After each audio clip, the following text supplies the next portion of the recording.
a year and a half of this pandemic, and parents are hopeful that kids can finally go back to school. But one thing may change it all. The head of infectious diseases at Rady Childrens Hospital, Dr. John Bradley, explains. I asked you to look into your crystal magic ball and tell me when we are going to be able to see some light at the end of this tunnel. And you told me last time I was sitting in this room, which was many months ago, you said, on July 4th, we would be able to go to a restaurant and sip wine without wearing masks. And you were spot on. I was lucky. The vaccines worked better than I expected. The rollout was quicker. And even California, we beat it by a few weeks because on June 15th, our restrictions were lifted. But it's because people were accepting the vaccine. Our rates were high. The number of infections in the community dropped hugely. And so it was very reasonable. The risk of picking up COVID in a restaurant when you're seated was virtually zip, especially if you were outside. So everything came together, and that was before Delta. And speaking of Delta, a few weeks ago, I said, you know what, kids are going back to school. I want to go back and see Dr. Bradley and talk about lessons learned of COVID, moving forward, things are different. And then in the past 2 weeks, while I was waiting for this interview to come about, I have watched, and we have all, and we are still watching things change on a day-to-day basis that is stopping people in their tracks and even parents now going, what is going on? Okay. So there's several aspects to that question. What is going on? First, kids are still doing really well. Our hospital has virtually no children who are hospitalized with illness, unlike the adult facilities, which are beginning to fill up with unvaccinated people who are now getting sick with Delta. We're seeing very few kids. And I want, as we've done in the past, I want to differentiate between kids, real kids, school-aged and preschool, from adolescent teenagers who are basically young adults.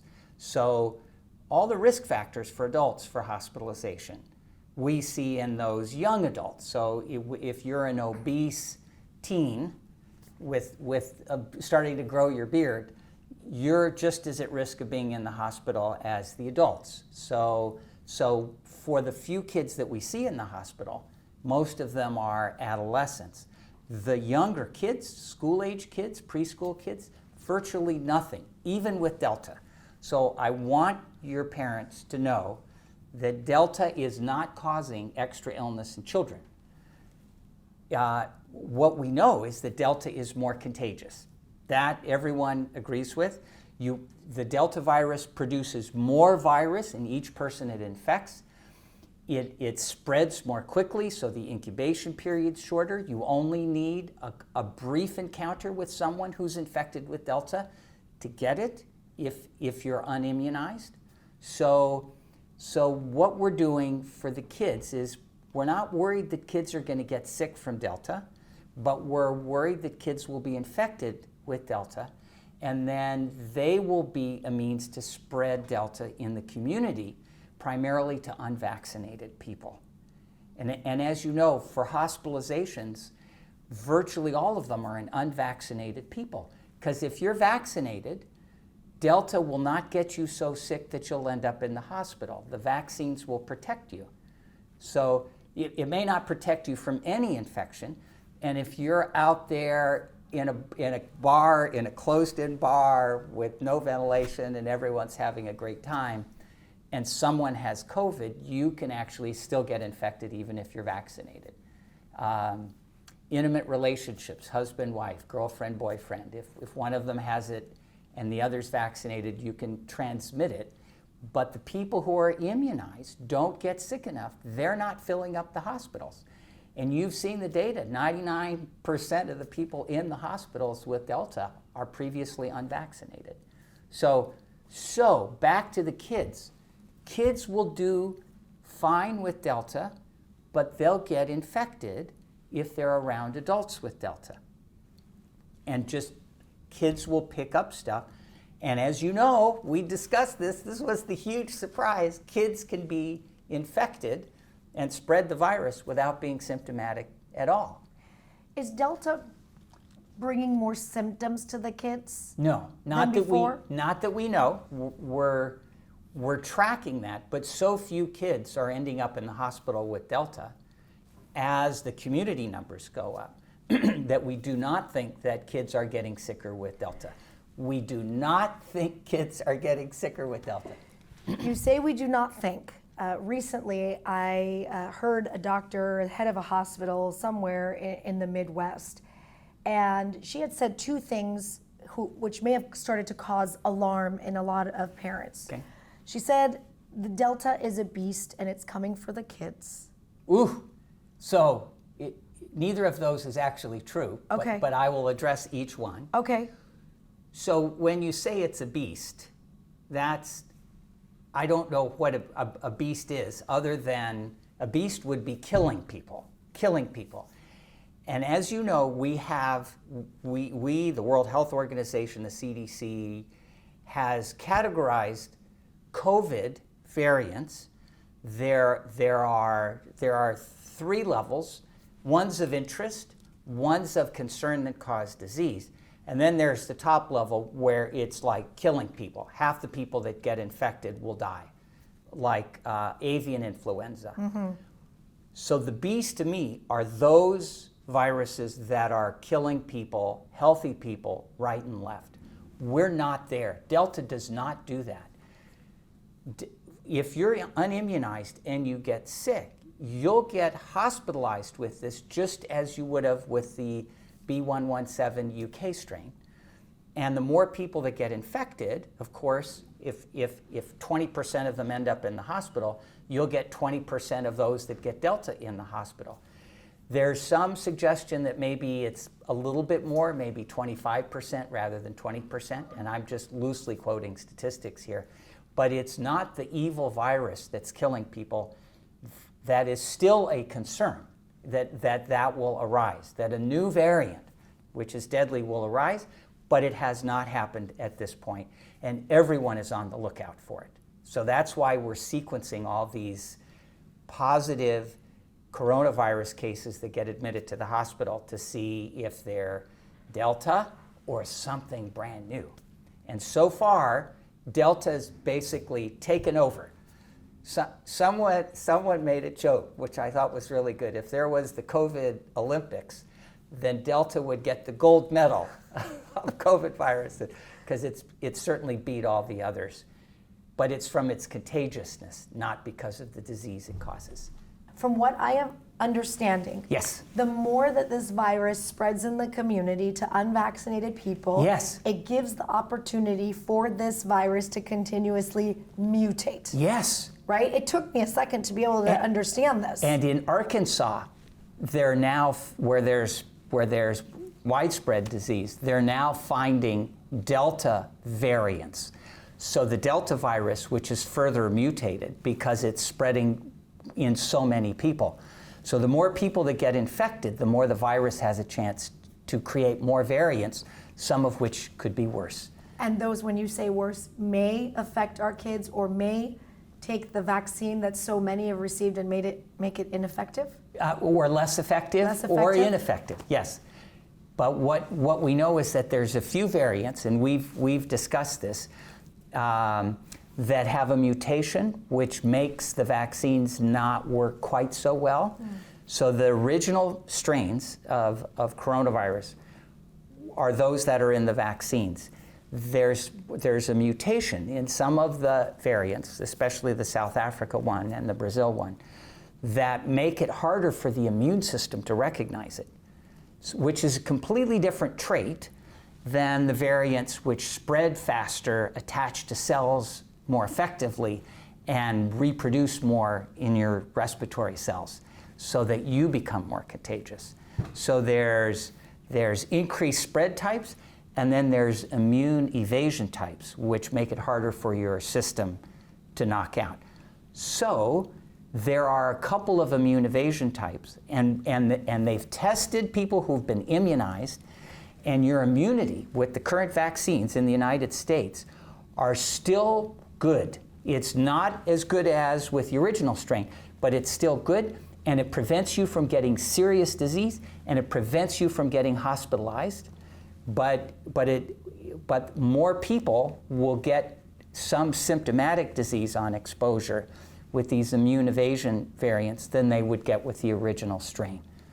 So we're hoping that the vaccines hold out with whatever variants are in circulation, and they work against Delta, just to keep reinforcing that.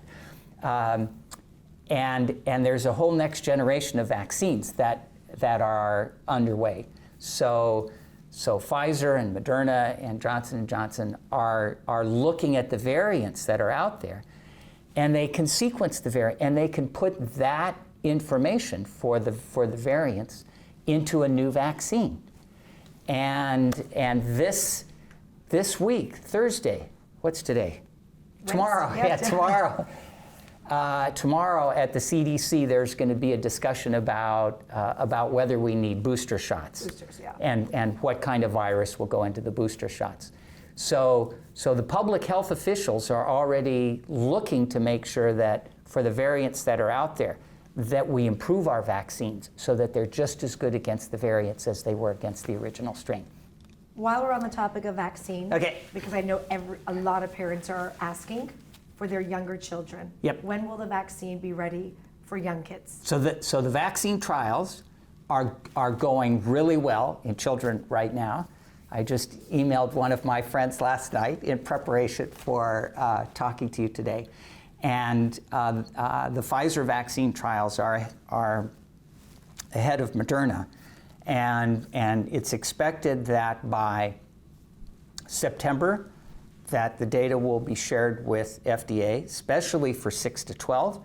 And we don't know exactly if Pfizer is going to go for 6 to 12 years of age authorization first, and then do the younger kids second. But as you know, the vaccine trials are underway all the way down to about 3 months of age. And those studies are all in progress. So by September, they should be shared with the FDA. And shortly after that, October, November, so here's my prediction, we'll have the first of the vaccines approved for children under 12 years of age. And everyone wants a safe vaccine, but everyone knows that if the kids in school are vaccinated, that there will be much less community spread, because if you're vaccinated, the kids won't spread it, and they won't spread it to their unvaccinated parents. But we don't want to release a vaccine to children until we know that it's safe. So the poor people that are doing these studies are between a rock and a hard place to get it out fast, but to get it out safe. Yeah, safe. I know that there was some reports, I believe it was last month or a month and a half ago, about some teens reacting to the vaccine with their enlarged hearts. I know that when some families that I know have heard that, they didn't want to give the vaccine anymore to their teens.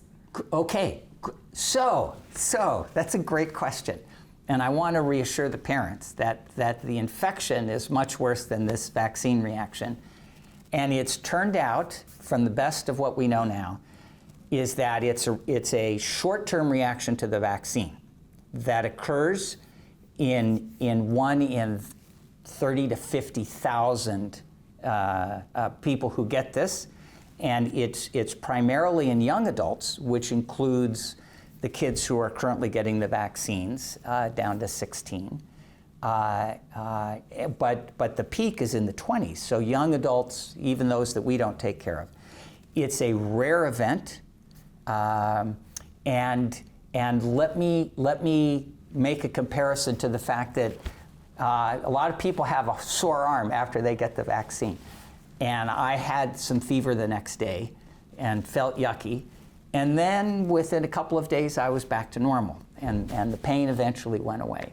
So with the second dose, primarily, not the first, in males, not females, in this young adult age group, they will get some temporary inflammation in the heart.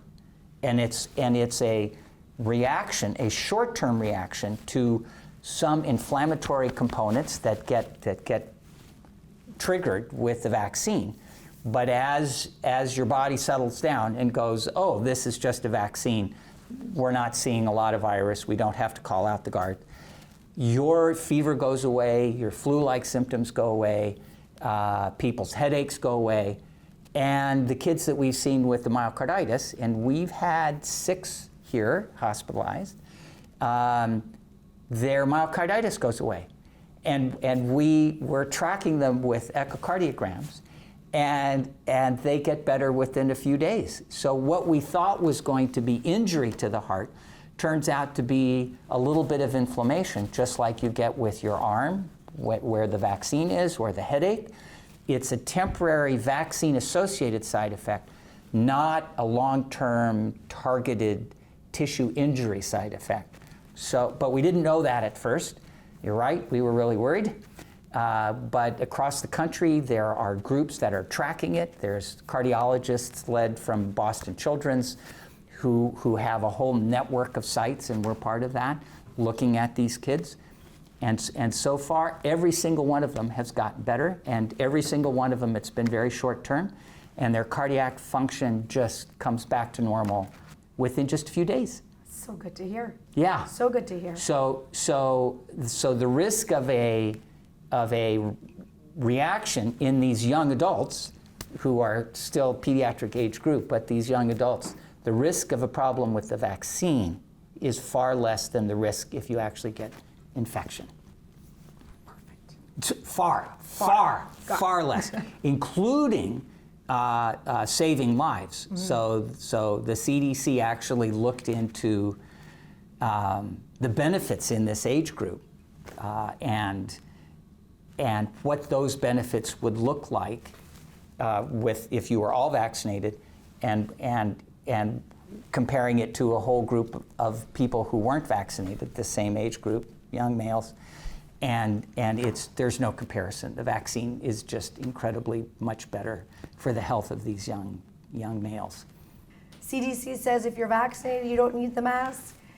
LA County is telling everybody put the masks back on if you're indoors, regardless of your vaccination. Okay. Kids are going back to school. Do they need to wear masks? So I can address each one of those situations. That was a lot. It was, and that's just the tip of the iceberg. There's way more mask questions. As we all know, masks will prevent spread of infection. So I take my mask with me. I'm not wearing it now, but if I go into the grocery store, as I did yesterday. You wear it? No, it's in my pocket. Okay. I walk in without a mask. If I get my groceries, I go into the line, don't wear my mask, but if there's a group of people behind me who are coughing and sneezing as I'm waiting for the checkout stand, I just take my mask out and put it on. That doesn't make others go, what is he doing? So if it has to do with the fact that I don't know who out there is vaccinated or not. No one has a badge. Mm-hmm. That's against personal liberties. And if there's someone who is not vaccinated, who has coronavirus, who's standing right next to me and coughing and sneezing, that will be enough of an exposure for me to get some symptoms, like a cold. I'll get a cold. I won't go to the hospital, no serious illness, but I don't even want a cold. And it's that intimate exposure. If I'm just walking into a grocery store and everyone's, looks pretty healthy, no one's coughing and sneezing, and you can see if someone's sick, we've known that all along, then I'm not at all worried. The ventilation in grocery stores and other stores, REI, if I want to go try and buy some camping equipment thinking that we may get back to life, I'm not at all worried about picking it up in a well-ventilated indoor environment. In restaurants, well-ventilated indoor environment. But if someone's right next to me, coming up to me, and coughing and sneezing, I would want to put on a mask because even though I'm vaccinated, I want to make sure that there's zero risk of me getting exposed. So back to the kids in school. As you know, most of the kids in school will not be immunized because the vaccines aren't yet approved. We've got it for adolescents, 12 and up, and not all the adolescents are immunized yet. We're trying to get them all immunized. We're doing our best, but a lot of them still aren't. So in a school, we can't have kids, I'm vaccinated, I'm not. And so to prevent spread in the community, and this is the key here, we're not doing it necessarily to protect the kids. We think the kids will be fine. But if the kids pick it up in school and they spread it in the community, then our community numbers keep going up. It keeps spreading. So Susie picks it up from Jane in school if they're not wearing masks. Susie brings it home to her unvaccinated parents. They get sick, they bring it to work, they spread it to people at work. And so public health wants to stop community outbreaks. And one way to do that is to put masks on kids because we don't know who's vaccinated, we don't know who's infected. And that's sad for kids in a sense because they're being asked to have a burden for public health for the entire community. But if we're masking kids to prevent deaths in adults, we believe that's a goal that we should try to achieve. Is this the same concept why a county like Los Angeles would say across the board, everybody put masks on because you can't tell who's vaccinated and who's not? That's right. And we know that the vaccine isn't 100% effective in preventing infection. So I think people had this concept that, if I'm vaccinated, I'm Superman, and I can go to bars and drink with my buddies just like I used to be able to do. When in fact, if you're immunized and you're in a bar drinking with your buddies, and someone's actually got COVID sitting right next to you at the table with the beer, and they're coughing and sneezing, you can get sick.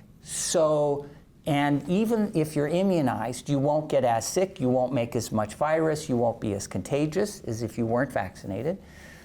It's still a way to spread the virus, even among vaccinated people. So that's the key. If vaccination protects you, it doesn't make you completely immune.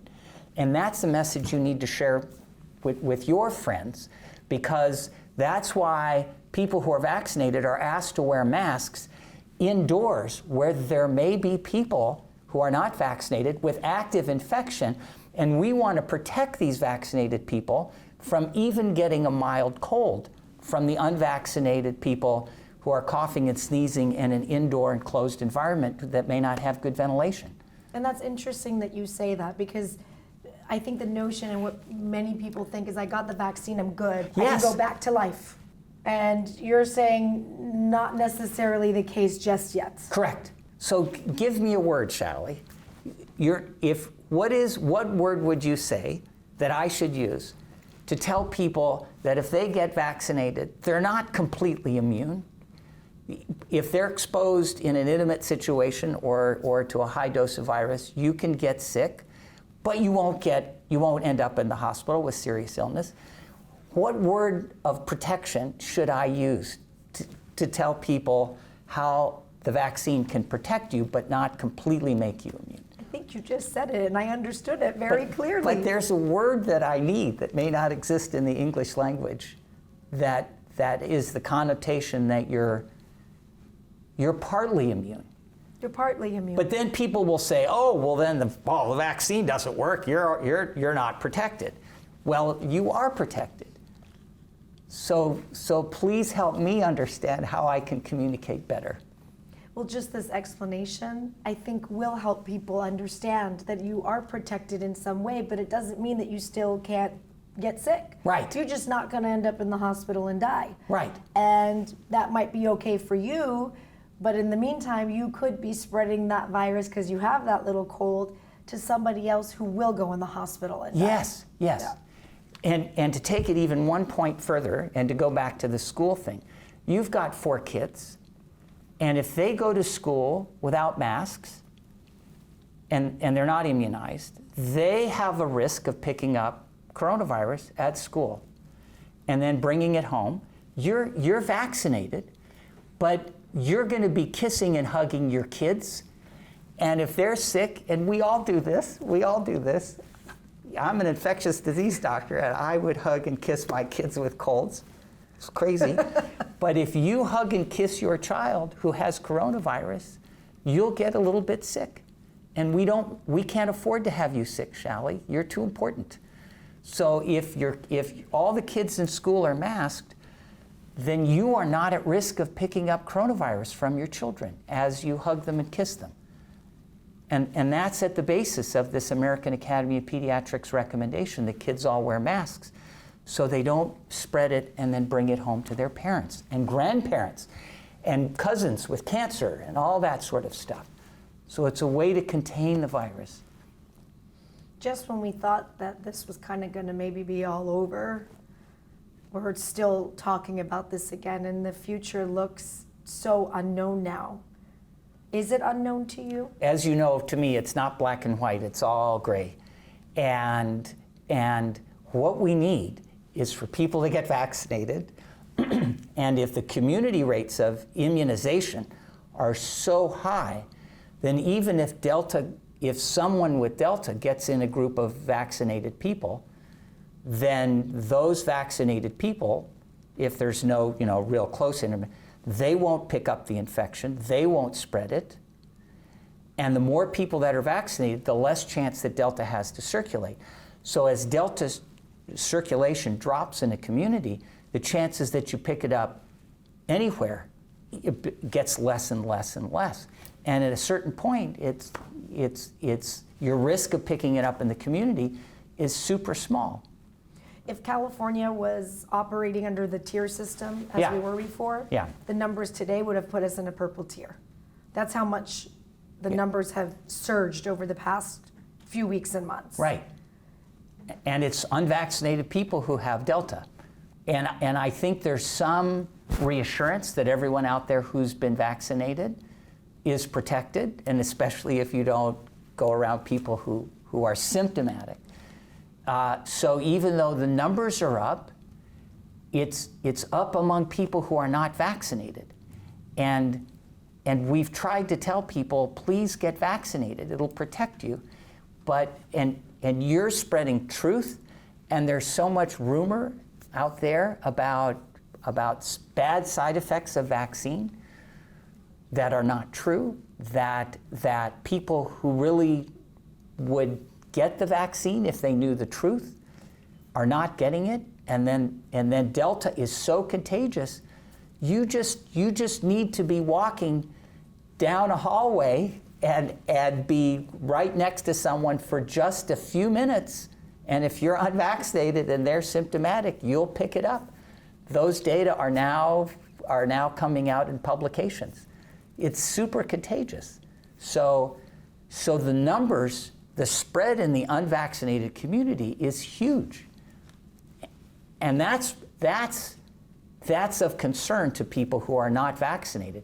If you're vaccinated and you just have common sense, you won't get sick. You're still protected. So even though the numbers are going up, Shally, I don't want you to worry that this is going to now come and impact you and your family. Because if you just use common sense, all that stuff out there will not impact you.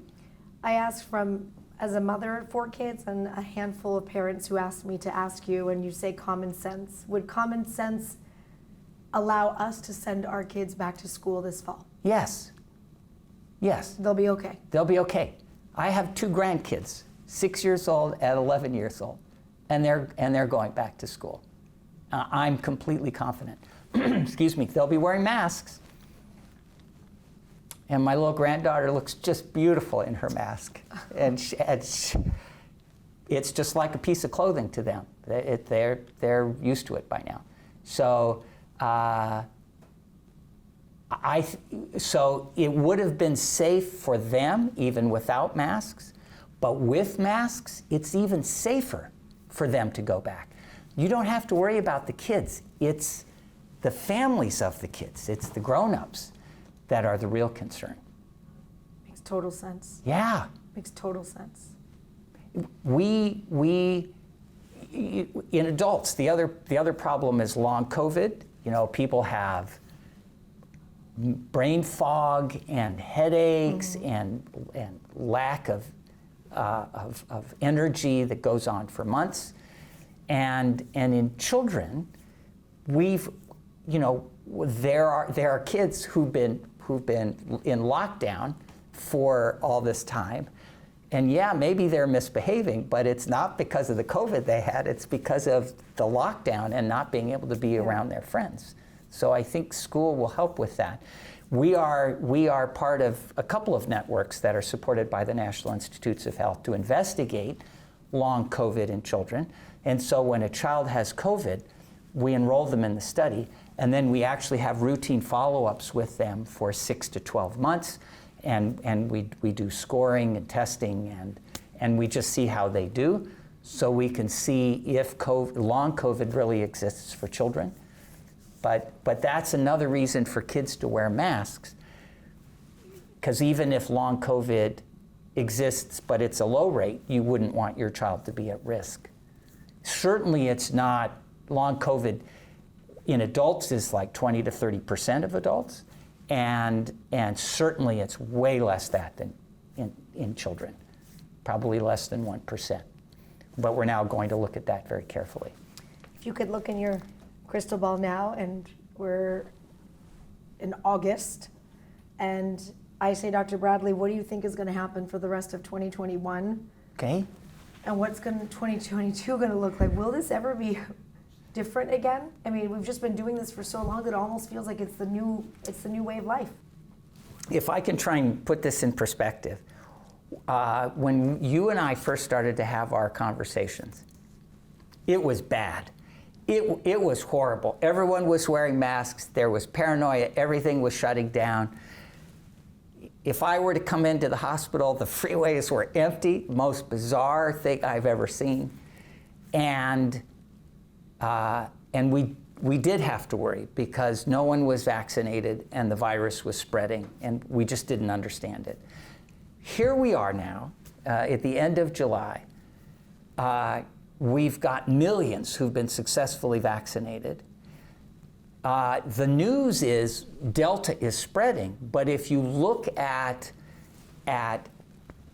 what the damage Delta is causing now, compared with what the original strain was a year ago, the numbers are just so far fewer. So many people are protected. So even though I'm worried, when I compare to where we used to be, this is a really good place to be. If you're vaccinated, you can be reassured that you will be protected from serious illness. So I'm not worried. Delta is a problem. What I'm worried about is the theoretical emergence of another variant, which will kill people. That's what I'm worried about. And I'm not so much worried about that in the United States because our vaccination rates are higher than virtually anywhere else in the world except a few countries in Europe, right? So we're doing pretty well. I don't understand why. We've got plenty of vaccine. I don't understand why our rates are not higher, but you can help me with that. But in the United States, as I look into the crystal ball, I think we're doing great. But in other parts of the world, it's rampant, huge, millions of people still getting infected. So the virus is still mutating, and this super horrible coronavirus that we know can evolve has not evolved yet, but that's what I'm worried about. So if a new variant that's immune evasion, that's deadly, emerges in, South America, Africa, India, any of those places, and then it comes to the United States, it could spread. So and all the public health officials know this, so we don't talk about it too much. And in the United States, we've not seen it, so it's our job to worry about what might happen. So we're looking for that.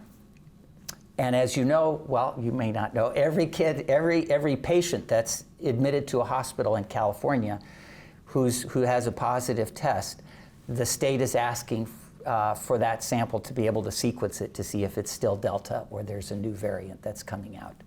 So we'll have early warning if there's a brand new strain that's coming out that people are getting hospitalized with.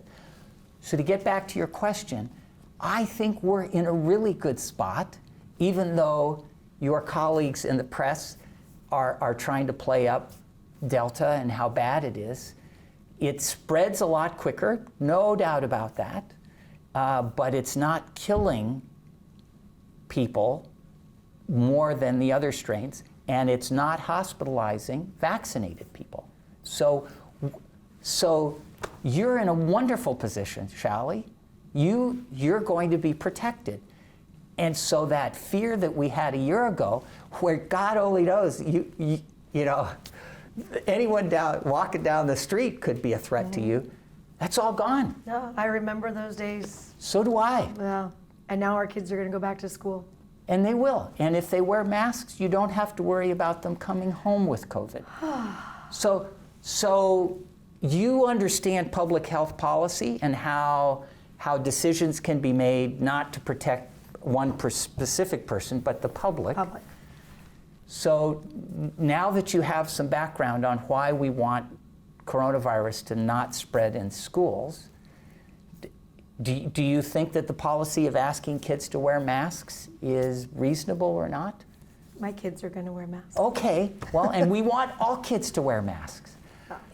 And we're working with San Diego County public health officials, with the Office of Education, with the superintendents, with all the districts, and every week we have these huge Zoom conference calls, and people's questions are out there. And as we get CDC guidance and California state guidance and San Diego County public health guidance, it gets shared. There's transparency here. San Diego County has one of the best reputations for communication and transparency of virtually any other public health department in the country. Wow. Yes. That's impressive. And they make themselves available. They're not hiding. It's not someone behind a desk who says, everyone will do this without justification. They're on Zoom calls. They're there to answer your questions. Every Tuesday morning, I'm on a state call with all of the people who are helping to make policy. And they say where they're going and why they're going there. And does anyone have any questions? Do you have any other thoughts on how we could do this better? Our California Health Department. So the health department is not in a vacuum. And we're looking at all the information that's coming out, particularly local, to make local health policies that make sense for us. And we've even got algorithms now that I saw just on Tuesday, was it yesterday, where if a child picks up a cold, right, they're coming back and they're playing with their friends, so they'll be on playgrounds and over at friends' houses, and if your kids are playing with, you're not going to be wearing a mask over at the friend's house. But if a kid gets a cold, then those colds will spread. And you won't know if that cold is coronavirus or just a regular cold. And so if a kid shows up at school with a cold, what do? Is it coronavirus? Is that a public health risk? Or is it just a cold? And we're now working to develop rapid testing technologies. There's special kits that we're getting through the state health department. And they're piloting it already in some school districts where within 15 minutes, a kid that comes in with school and goes to the school nurse can be tested for coronavirus, and we can see if it's coronavirus or not. And so prevent exposures and spread to other kids in the classroom. So we're working to protect your children for things that are likely to happen and are common, as all the regular viruses are going to start to spread more.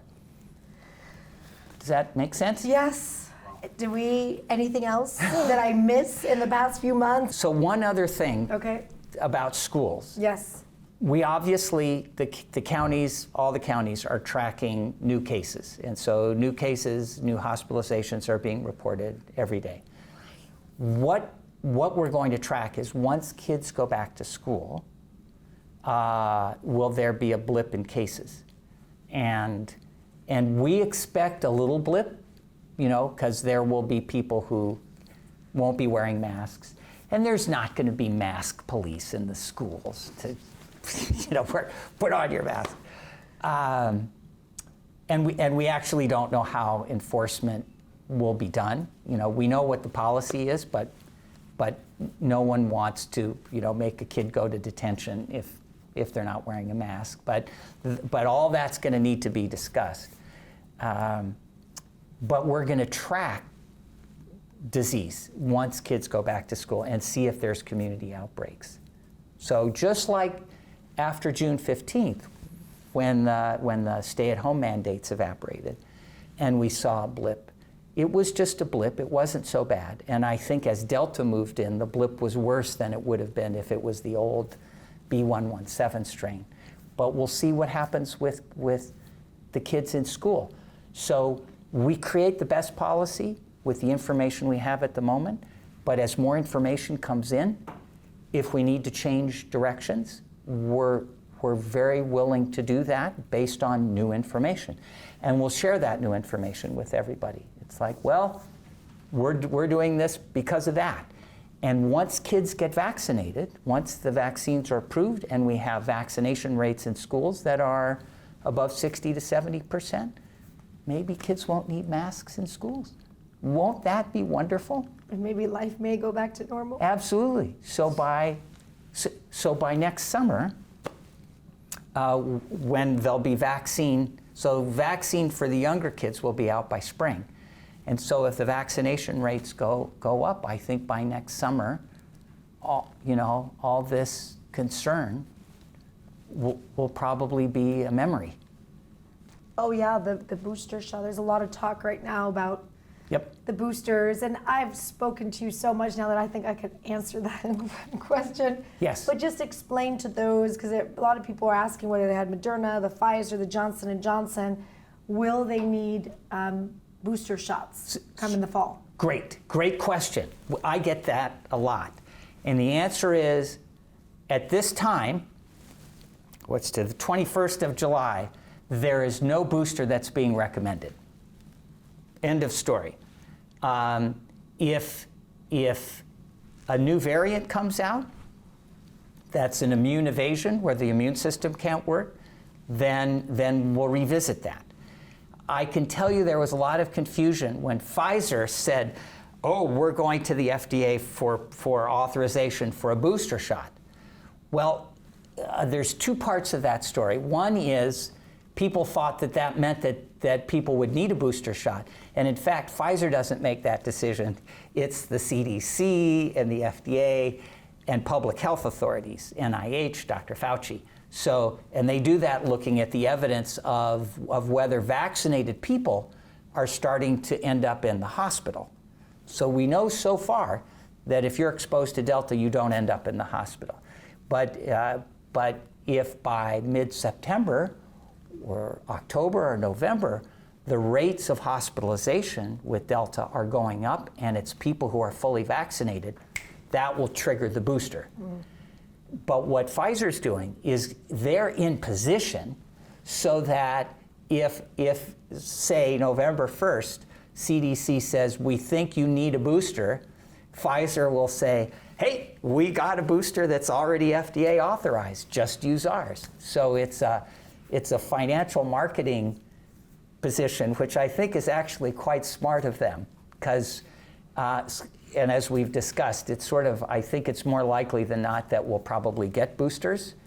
And I don't know what the composition of that will be, which variants will be in it, but if Pfizer's there with a booster, when that public health decision is made for boosters, they won't have to start off and say, oh, we need to create a booster. They'll have a booster shot that's already been tested in fully vaccinated people to show that it's both safe and effective for authorization. So no boosters right now, but I I'm more than 50-50 thinking that we'll probably all need boosters by late fall. You've been listening to It Is What It Is with Shali Zomarodi. You can join in and ask your questions live on Shali's Facebook or Instagram page. You can find so much more by following Shali on Facebook, Instagram, Twitter, YouTube, and by visiting shalD.com.